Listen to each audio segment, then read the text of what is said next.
पानीय जल रास्ता एवं बिजुली लोकंक पाखक निर्धारित समय 2027 मसीहा सुधा पहुंची पारिब। रास्ता भल भाव हम, पानीय जल स्वच्छ पानीय जल मिल एवं बिजुली बिजुली घरे पहुंच ए प्रकार आज एक बड़ मीटिंग जोटि चीफ सेक्रेटरी उपस्थित थे, डेप्यूटी चीफ सेक्रेटरी उपस्थित ता संगे संगे समस्त विभाग अधिकारी थे। ताको आमे एक निर्धारित समय व्यवस्थित भाव में करने निष्पत्ति नहींछु। समय समय ताको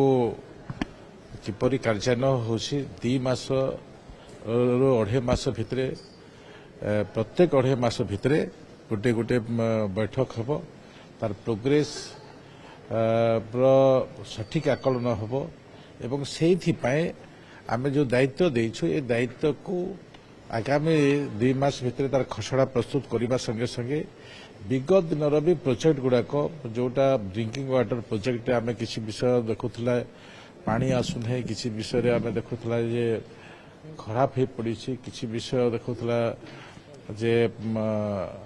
अव्यवस्था अच्छी, ये सब विषय भी आलोचना है। प्रत्येक विषय को हमको विभाग को ग्रीन सिग्नल दि जाइए यारी भितर आम जोटा भी समस्या रही इमिडिएट कैबिनेट पाखरे उपस्थापन करने परवर्ती मुहूर्त त्वरान्वित हो कार्यक्षम करने निष्पत्ति।